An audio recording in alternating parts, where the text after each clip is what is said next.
शांति 12 जुलाई 2023 की साकार मुरली है। बाबा बोले, मीठे बच्चे, अभी तुम्हें पवित्र जीव आत्मा बनना है। इस समय कोई पवित्र जीव आत्मा नहीं है, इसलिए अपने को महात्मा भी नहीं कहला सकते। आज का प्रश्न है, सतयुगी रजाई का इनाम किन बच्चों को प्राप्त होता है? उत्तर है, जो श्रीमत पर याद की रेस में नंबर 1 आते हैं, उन्हें ही रजाई का इनाम मिलता है। तीखी रेस होगी तो रजिस्टर में नाम अच्छा होगा और इनाम के अधिकारी बनेंगे। तुम बच्चे दूरादेशी बन बड़ी दूर की रेस करते हो। 1 सेकंड में निशान तक अर्थात परम धाम तक पहुंच वापिस लौटकर आते हो। तुम्हारी बुद्धि में है, पहले यह मुक्ति में जाएंगे। तुम्हारी बुद्धि में है, पहले हम मुक्ति में जाएंगे, फिर जीवन मुक्ति में आएंगे। तुम्हारे जैसी रेस और कोई कर नहीं सकता। गीत बजा है, आखिर वह दिन आया आज। ओम शांति। यह कौन जानते हैं कि आखिर वह दिन आया आज? बच्चे जानते हैं, आखिर वह दिन आया आज जो हम बाप के सन्मुख हुए हैं।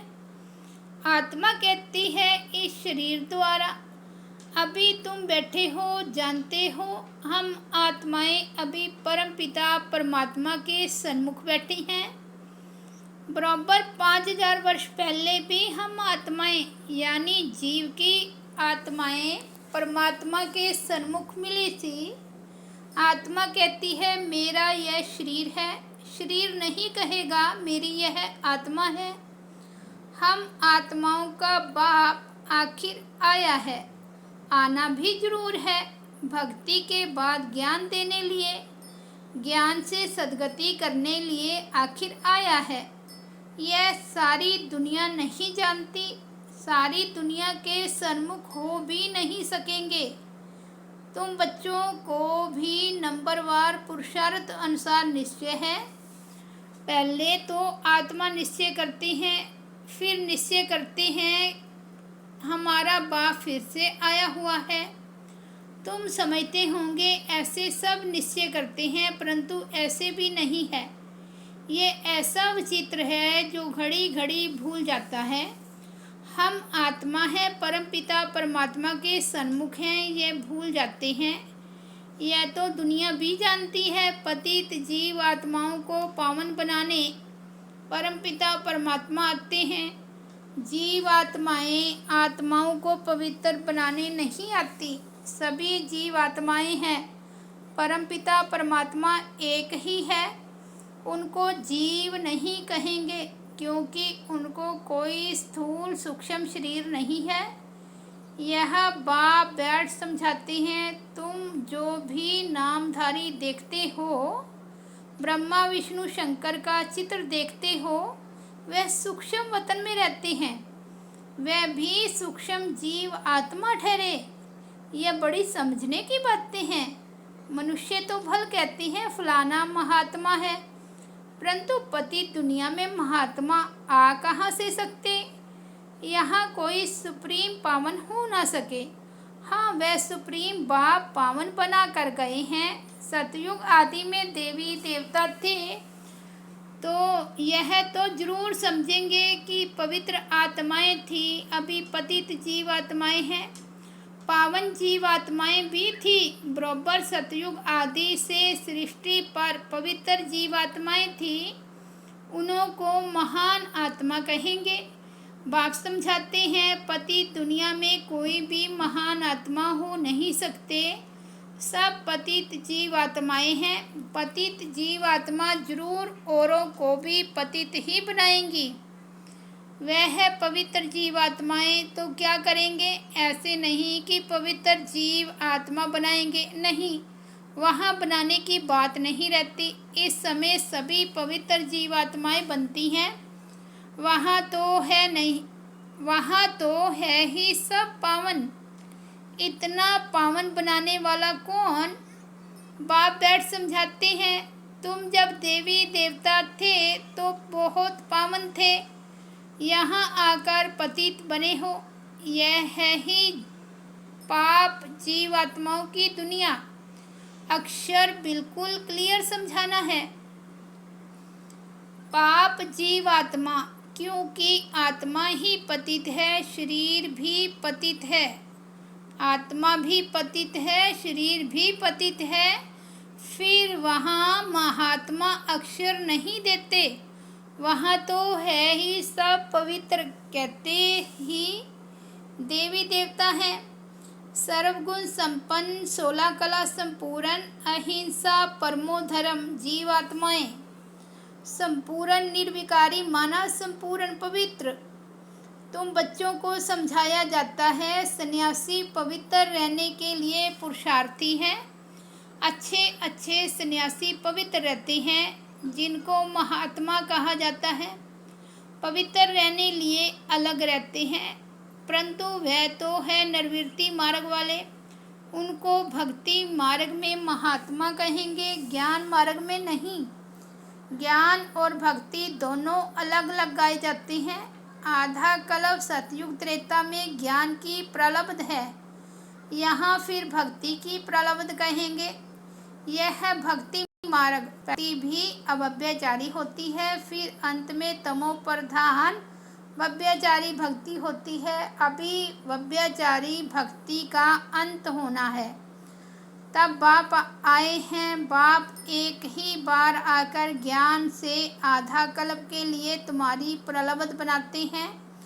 तुम नंबर 1 पुरुषार्थ करते हो। कोई तो राजा रानी बनते, कोई फिर प्रजा व दास दासी बन जाते, क्योंकि राजधानी स्थापन हो रही है। तुम अब दूरादेशी बुद्धि बनते हो। दूरादेशी बुद्धि को त्रिकालदर्शी कहा जाता है। जिन्हें तीनों लोकों तीनों कालों का ज्ञान है, उन्हें त्रिकालदर्शी कहा जाता है। तुम अब तीनों लोकों को जानते हो, मूल वतन, सूक्ष्म वतन और स्थूल वतन। 3 लोक हुए ना। तुम अब दूरादेशी बन गए हो। तुम्हारी बुद्धि आदि से अंत तक जाती है, नंबरवार पुरुषार्थ अनुसार। कोई कमज़ोर होते हैं जो रेस में पीछे रह जाते हैं। यह तो बहुत बड़ी दूरादेशी रेस है। आत्माओं की रेस कभी सुनी नहीं होगी। तुम आत्माएं जानती हो, हम स्टूडेंट्स हैं, हमारी यह रेस है, फलाने निशान तक पहुंचकर फिर लौटना है। तुम आत्माओं की यह बड़ी दूर की रेस है। बुद्धि जानती है हम वास्तव में वहाँ के रहने वाले हैं। 1 सेकंड में हम वहाँ पहुँच जाएंगे, जीवन मुक्त बन जाएंगे। हम असुर परम धाम के निवासी हैं। यथार्थ रीति बुद्धि जानती है हम परम धाम जाएंगे, फिर आएंगे। जैसे रेस में निशान तक पहुंचकर फिर लौटते हैं, हम भी बाबा के पास जाएंगे, फिर वापस आएंगे। अब आत्माएं रेस सीख रही है। तुम सबको कहते हो मन मना भाव बुद्धि का योग अपने बाप और परम धाम में से रखो, जहाँ तुम अशरीरी रहते हो। यह सिर्फ तुम्हारी बुद्धि में ही यथार्थ रीति है। तीनों कालों तीनों लोकों की नॉलेज तुम्हारी बुद्धि में है। 84 जन्मों का ज्ञान और कोई में हो नहीं सकता। तुम जानते हो हमको इस छीछी दुनिया से, छीछी शरीर से मुक्त होकर जाना है। हम जा रहे हैं। बाप रोज यह रेस दिखलाते हैं। तुम्हारी रेस अविनाशी है। बाप को जितना जास्ती याद करेंगे, उतना तुम्हारा रजिस्टर में नाम अच्छा रहेगा। कहेंगे इनकी बुद्धि की यात्रा बहुत तीखी है, याद से ही विक्रम विनाश होंगे। याद नहीं करते हैं तो विक्रम विनाश न होने के कारण पिछाड़ी में रह जाते हैं। प्रजा व दास दासी बनना यह कोई प्राइज नहीं है। नर से नारायण, नारी से लक्ष्मी बनना, इसको इनाम कहा जाता है। बाप राजाई का इनाम देते हैं। अगर उनकी मत पर चल दौड़ी लगाई तो कोई तो 2 कदम भी दौड़ी नहीं लगाते हैं। अगर प्रजा वाले होंगे तो बिल्कुल कम दर्जा पा लेंगे। यहाँ रहने वाले भी होंगे तो भी रजाई में बहुत कम पद पाएंगे। तुम्हारी कितनी विशाल बुद्धि हुई है। अब बेंगलोर मद्रास में के बच्चे बैठे हैं, उन्हों को फिर मद्रासी भाषा में बैठ कोई समझाए। हमारी भाषा तो हिंदी है, कल पहले भी ऐसे समझाया होगा। कहेंगे भगवान सब भाषाएं क्यों नहीं जानते, परंतु ड्रामा में है नहीं। ड्रामा में होता तो मैं सब भाषाओं में भाषण करता। समझो भिन्न भिन्न भाषाओं वाले बैठे हों तो क्या हम सब भाषाओं में बैठ बोलूँगा क्या? यह तो हो नहीं सकता। 1-2 को भी कहाँ तक सुनाएंगे, घमसान हो जाए।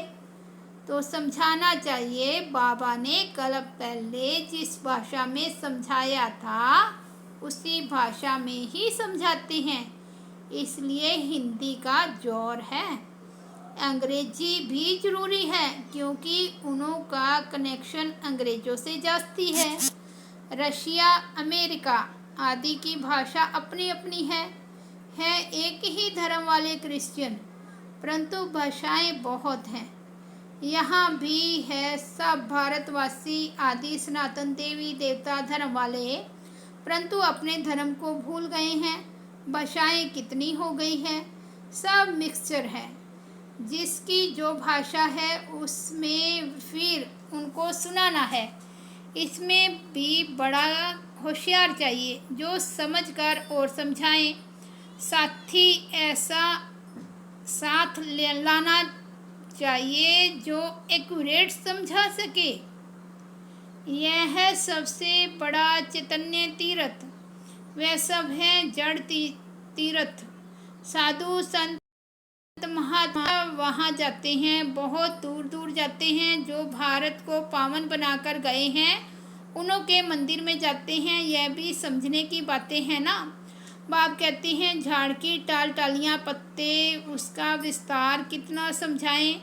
तुम तो समझ गए हो, यह छोटे छोटे टालियाँ हैं। टाली में भी कितने पत्ते होंगे। अथाह मठ पंथ है।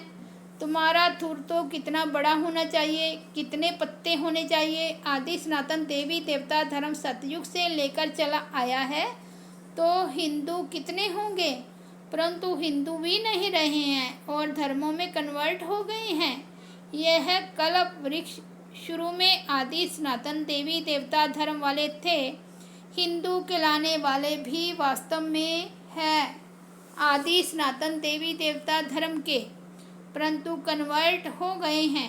बाप कहते हैं मैं आकर फिर उस देवी देवता कहलाने वाले धर्म की स्थापना करता हूँ।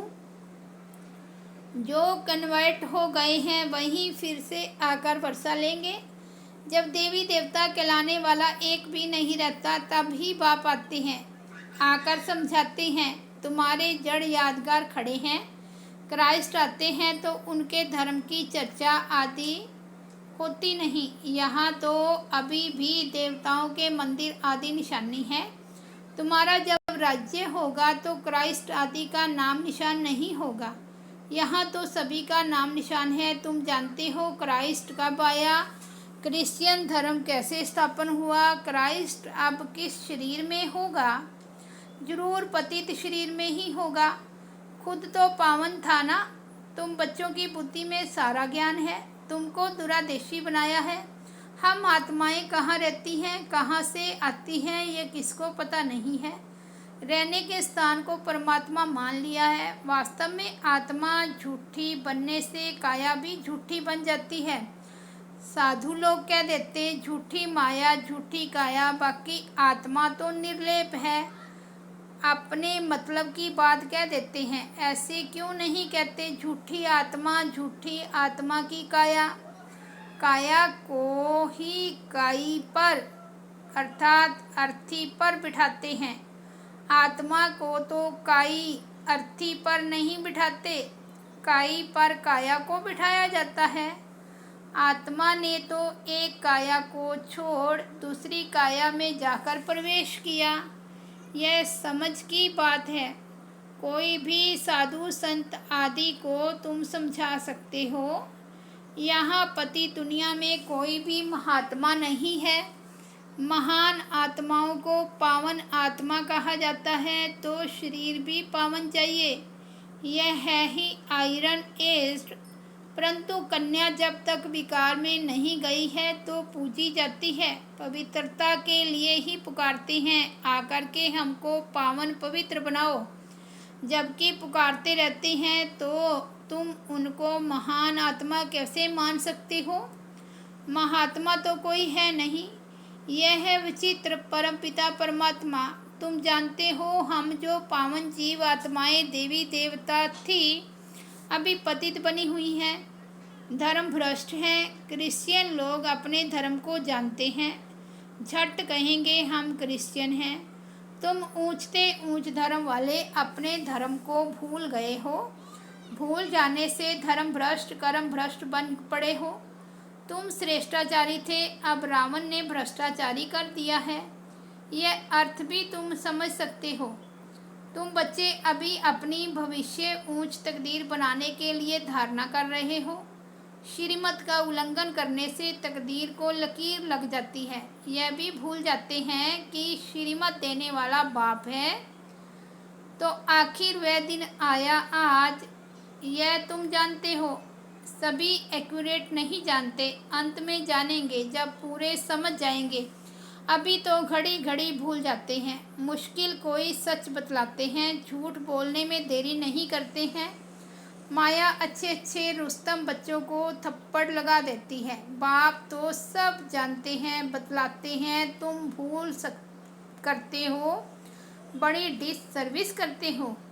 अच्छा, मीठे मीठे सिकिलते बच्चों प्रति माता पिता बाप दादा का याद प्यार और गुड मॉर्निंग। रूहानी बाप की रूहानी बच्चों को नमस्ते। हम रूहानी बच्चों की रूहानी बाप दादा को याद प्यार गुड मॉर्निंग और नमस्ते।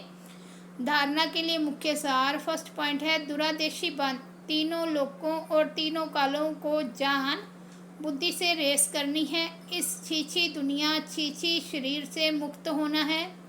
सेकंड पॉइंट है झूठ बोलने की आदत को मिटाना है। श्रीमत का उल्लंघन कर डिससर्विस नहीं करनी है।